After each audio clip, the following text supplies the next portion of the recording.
Hello, Tutorial here coming in Search to bring you another video in a new series of a game I've been looking forward to for about a month, because that's all I knew about this game. I knew about this game at the beginning of March, and then I saw it, and then it's like, oh my god, I gotta get it.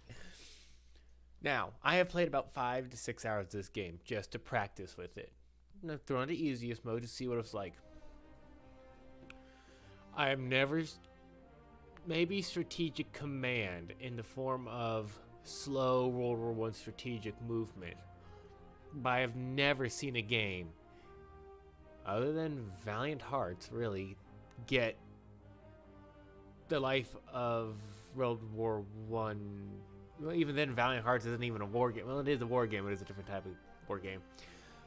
Long story short, I have not found a game. I never even seen a game like Zephyr All Quiet on the Western Front, which is a little 2D thingamabob, which looks pretty cool, but way too simulated for me. But this game gets the tactical World War I of, yeah, it's a fucking stalemate. You're not pushing that line unless you're prepared to do the other thing that most games don't do.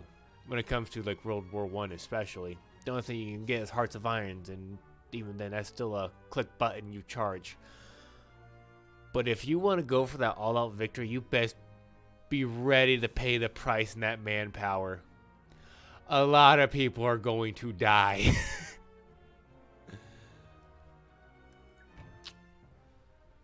A lot of people are going to die. But what are our options here real quick? And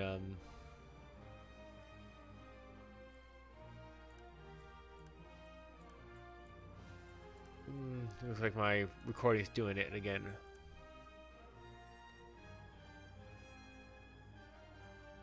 Let's just do this. Something that helps. Oh no. That was stupid. Does it look like I know what I'm doing? Well, we'll just drop some of this down a bit.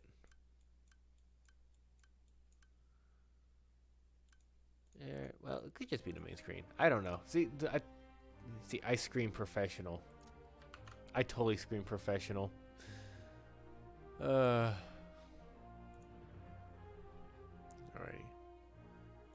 That's fine. Man, we're gonna go to the campaign. Looks like it's gonna cause a little bit of lag, but this is nothing new. I didn't even play the tutorial, so I'm thinking. This is my current campaign, so I only made it to January. You know, I've 1 month. Okay, I can see the bit of lag, but hopefully that changes when I get into a battle. I'm playing as Allied Nation.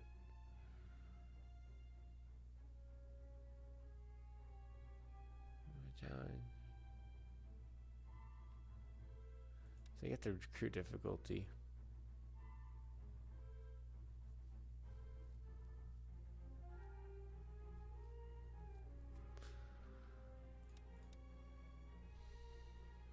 As intended. We'll take the standard experience. Because easy, or the easiest, it's very easy, but it's not simple. Yeah, let's see that. Strategic front line. On the onset of war in August 1914 was viewed with confidence by the peoples of Europe. Few imagined how long or disastrous a great war could be. Most believed the war was a necessity to defend against the might of one of their oppressors. Many had a sense of patriotism and positivity, and most believed the war would be over within a few months. By December, it began to say that the war wouldn't be over any time soon. And I need some water.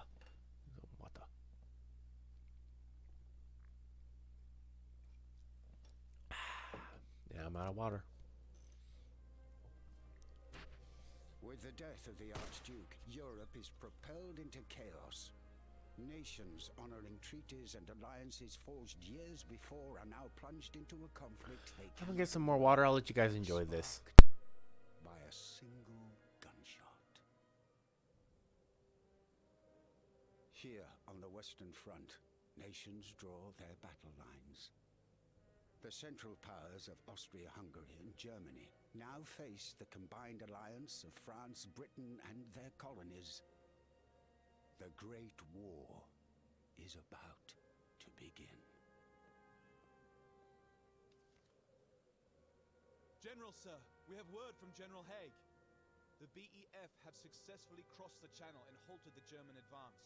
But the Germans have established trenches along the northern crest. Machine guns and artillery barrages are proving far too lethal for open warfare. That and they have us trumped on heavy weaponry. Ours cannot stand up to their quantity, caliber, or range. Our counter-offensive had them pushed back from the Marne. What of our efforts to encircle them? They have the higher ground here, sir. What of the French? We have retaken the eastern tip of Chemin-Titan, but further progress has been negligible. We are at an impasse out there, I'm afraid. Send word to our men to entrench, also. Sir, I fear we may not have the experience for this type of warfare. Have heavy artillery rushed over from England. We cannot risk another retreat like at Marne. It looks like we'll be settling in for the long haul. We must push back into Belgium. If we don't outflank the enemy, then we will be at a stalemate. Thus the Western Front was established. From the fields of Flanders to the borders of Switzerland, the great nations would make their stand. The fate of millions was now in the hands of a few.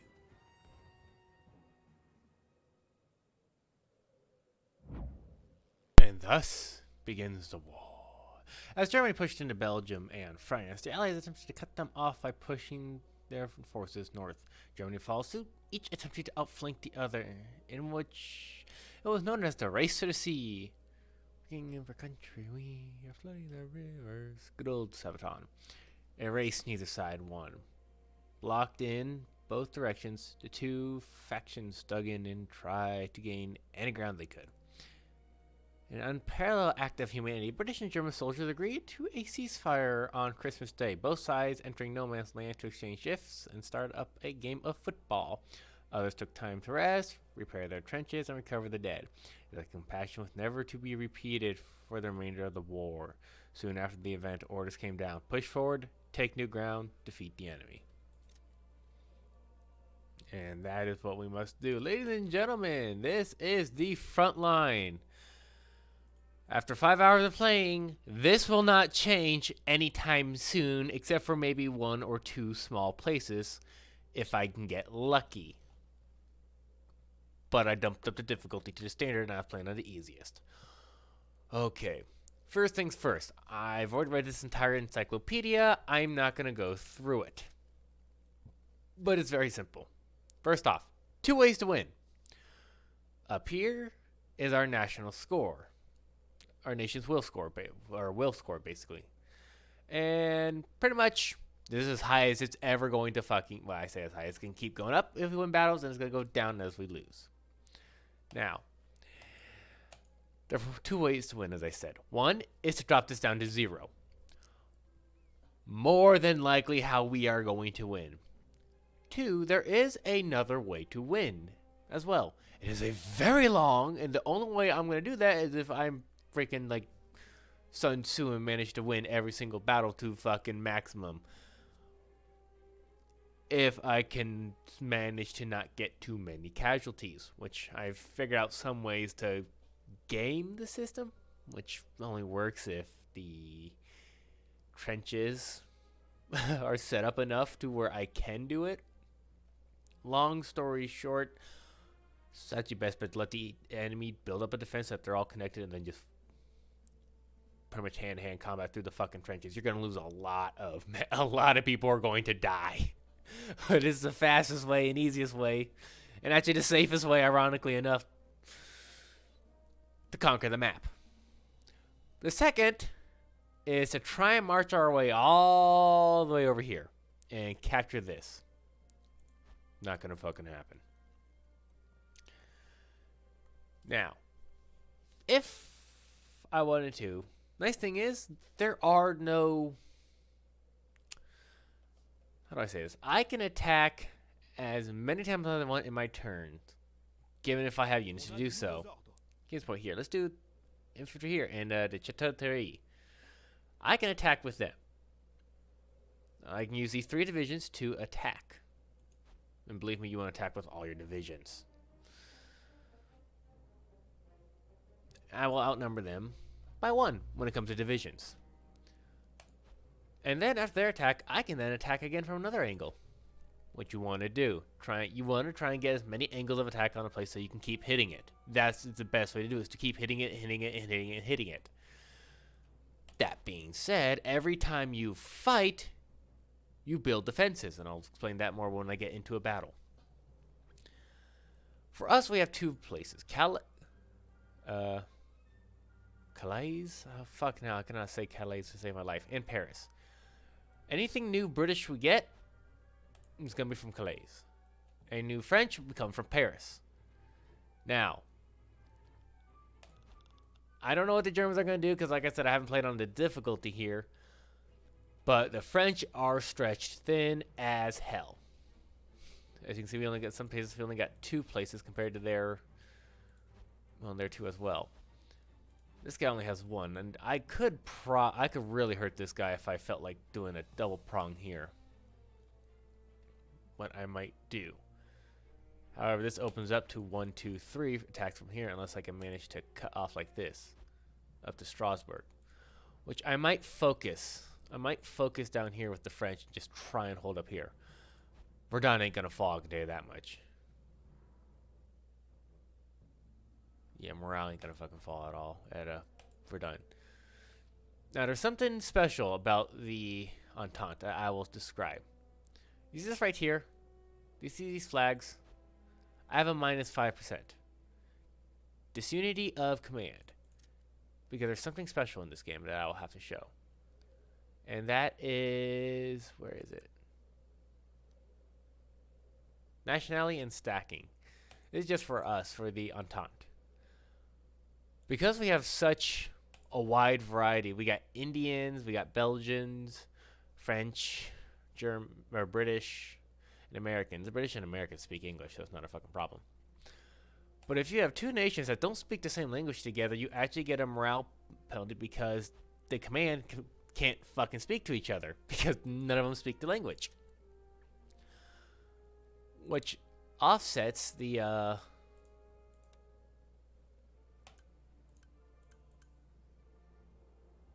where is it? Offsets the nationality bonus of the allied nations. The Germans don't have anything. The Germans actually get no bonuses to their infantry. They get one special. They do get one little special thing. See, the Entente have to get standard infantry. Yeah, pretty much standard infantry, elite infantry, and specialized. The Germans, to make up for not having a nationality bonus, get conscripts. Now, they are weaker in every way, shape, and form compared to standard infantry, but they are cheap as hell, and there will be a fuck ton of them. So what they lack for in specialization, for us, the bonuses, they make up for in numbers. Now, the command offset is to counter this, and that is, well, especially like Americans, we are tank fans. Infantry gain better morale bonuses and less penalties when around tanks. Meaning, we really don't give a flying fuck if there's tanks. We get better morale and the Germans don't scare us that much. The Australian infantry have a higher than standard health because they are gritty. And the Aussies don't really give a flying fuck who they're fighting. Belgians are my favorite. They are literally unbreakable. Pretty much all morale modifiers, negatives, are reduced by 50% and they do not fucking break. British are fun. Crack shots. They have longer range. Very fucking deadly in trench warfare when they're shooting. This thing's only useful in defense, though. On the attack, you're not really shooting. Which is, I'll explain more in a second. Again, I'll explain more in battle. Canadian infantry, we really won't. Excuse me. We really won't get this until we upgrade our tech for the smoke and rolling barrage, but they get additional benefits from it. French infantry are fun. They get a home field advantage. They cost less to reinforce, do their home. And Indians, well,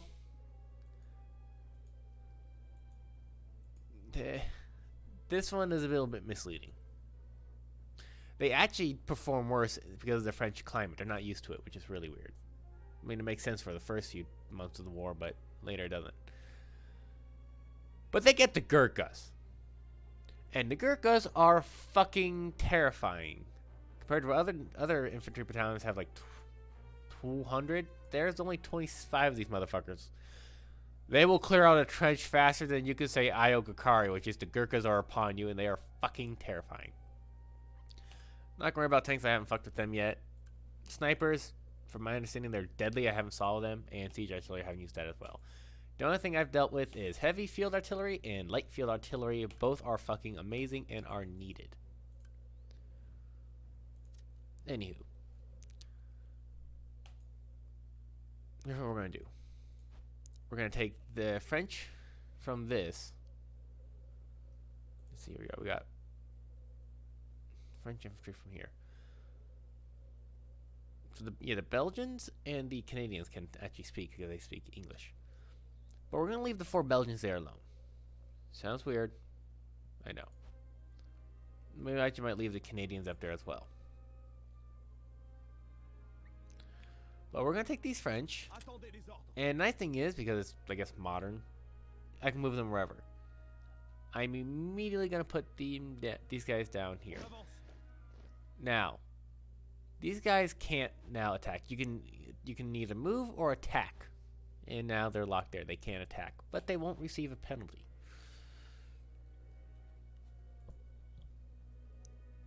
Let's see here. We got 2 British guys there. 1 British here, and 4 French there. Let's move the Canadians there. The Belgians can hold that for no problem.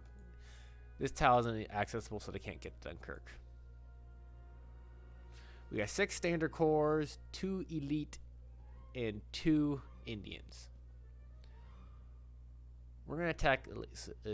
For the British, we're gonna push here at Lille. So. I want the Gurkhas there, along with probably the elite infantry. With the elite infantry there. This one mixed force, I'll hear that much. And now we're gonna drop these 4. There's only 1 French here. Let's see, 2 there. All right, so. Turn that into 3. At least, at minimum, I want 3 divisions or corps guarding. I should have moved, actually. Now that I think about it, I should have moved them down. Well, I can always splinter in, put a British unit in the middle of these as well. What I'm probably going to do, though, is move the French and keep moving them down. Because thinking about it, if I want 3, I have 6 here. I could have put 2 more British there and moved the French more down the line. I made a slight mistake, but that can be fixed later. It's not a deadly mistake. I don't think. You got 2, you got 3, so. 2, 3, so. Château de Semeray. Châtillon Marine needs it, and then you need to go here. Now, technically, there's no one protecting here, but watch this. Ready yourselves. We need to go. Right. I could move you, but that's fine.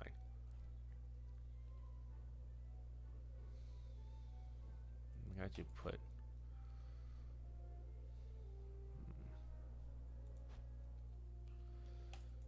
It's gonna be us setting up probably.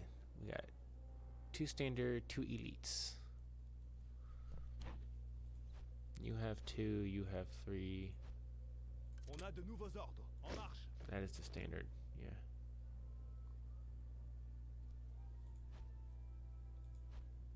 And our cores do get upgraded with what they come in with, so to speak. And what I mean by what they come in with Yeah. Is I'll show you in a second once I get to the research screen. Attendez les ordres. On avance. There we go. Now Paris is empty. I'll keep you there for now. See if I have to. If I have to, I'll use you to reinforce somebody. Yeah, they have what, 16 in here? 17. Jesus fuck. 6 plus 6. I only had 12 for increasements, but I do get next turn. I know next month. I think it's next month or the month after that. I get 6 divisions, 3 from France, 3 from Britain. Now, from my few things that I've learned, I need to do some stuff immediately. First off, research. We immediately start off with region intel. Basically resolve structures as well as the current supply levels of all enemy regions adjacent to our friendly one. Tempting to do that one. So we have 6 help me, my brain isn't working. 6 research categories: intelligence, infantry, flight, trench, engineering, and logistics. Intelligence is what it would see. Intelligence, it's all self-explanatory. This one allows us to get better intel type of deals. Oh, cool. Historical regions, as well as like passive and economic propaganda bonuses type of deal.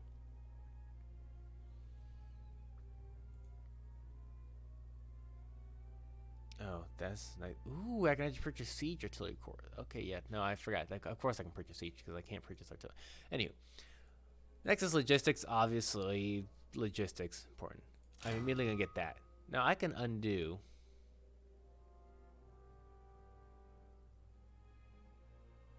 Well, that's interesting. I didn't know I could do that. So we're gonna research logistics here so we can actually get storage trench, which increases our supply pipeline for about 400, which is very important. Up next, trench engineering. Improve firing trench for purchase and upgrade. Thing is, do I want that?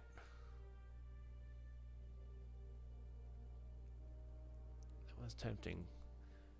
Well, here's the thing about the infantry. This is pretty good because we get field hospitals with this, which reduces national loss due to casualties, more damage, and eventually more speed. And then we get sniper training, where each infantry gets a company gets an elite sniper, which is fucking terrifying because once he's in a trench, he starts picking off soldiers in the open and they just die instantly from what I've read. Elite training, which is very nice. All existing and future British, French, and German corps upgrade to contain a raider for the British and French, or grenadiers for German. And then we get flamethrowers for us and stormtroopers for the Germans. So if we get this, we get more raiders, which are terrifying. Then gas mass, eventually. Then we get a point here, we get some fighters. Then we get bombers. And just a bunch of other stuff like advanced throttles, more fuel, cheaper planes. And then for our trenches, this one's going to be very important. This allows us to get advanced firing trenches, and I'll explain more once we get into trenches, but I'm going to be doing this one though. Efficient heavy artillery, because this shit is amazing. This heavy artillery, I've learned, is freaking amazing. Now, that takes 2. You see a little number up here tells you how much research it's going to take. Now, in the bottom left, we have long-range death. Oh, interesting. We've had cannons since the previous century, but these new guns fire farther and with more accuracy. Having guns that can harm the enemy while remaining completely out of their firing range will give us great advantage. Oh, nice. Sometimes what you research will help with, well, national will and other stuff. Here we have a purchase menu. This is where we spend our gold reserves. Every turn we get new reserves. This is also important. This is what we use to repair and reinforce our companies, our corps. Because you can't lose an entire corps. You don't lose a corps. If you have everyone die, the corps still remains. They just get full of recruits, and guess what you got to do? Pay for it with your gold reserves. And if you go negative, you can't buy anything. You can still reinforce. You just keep going negative. The best way to do that is just don't buy anything. Don't do anything. Once you get, like, for example, when I got aircraft, you could purchase aircraft. Or right now, what we could do is just add in 5 per turn. We could add national supply, which is right here, which we need to, in order to, well, this is our backup bank from which our regions pull from, if we have to. And then obviously research points there. Now, if I select a area here, for example, do campaign. We have things here where we can build. These are what we can build. We can build airfields, field hospitals, mechanic garages, canteens, safe houses, and supply depots. And then the abilities, well, we can do region intel, which would only give us this, so not really worth it. But like Ypres, for example, I do this. It costs me 200 gold, but an instant 100% chance. And for 3 turns, I can see what buildings I have and what their supply is. These guys don't have the best supply. This guy has some decent supply. This one doesn't have too good of a supply. This one technically doesn't have any good supply, but every turn for the supply line, because it has a level 1 supply depot, it gets 400. And since I feel this is going to be a very important spot, I'm going to spend even more money to get the supply depot here. When we're done, I will also get a supply depot. And something tells me I'm going to be also using, let's see, because yeah, we're not going to be moving from Linville for a while, so we'll do that as well.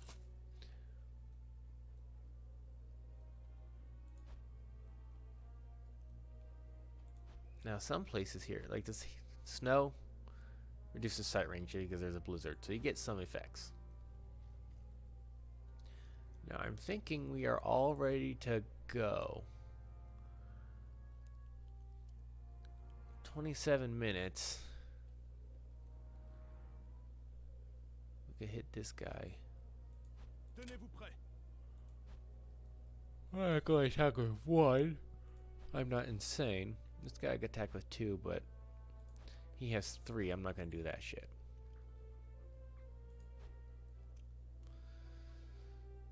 Oh. How are we looking here? Yeah, Brits. I'm going to attack with the Belgians. How many are here? 3. I could probably attack with 2 cores and do something about it. The best bet would be start popping these guys to do something about them, but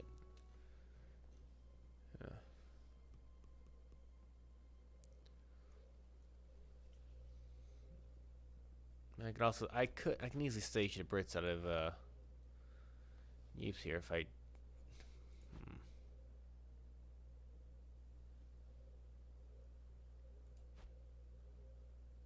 I'm thinking that's what we might do. I think we'll push for the first part of the war. I think we'll try and push hard out of Ypres here.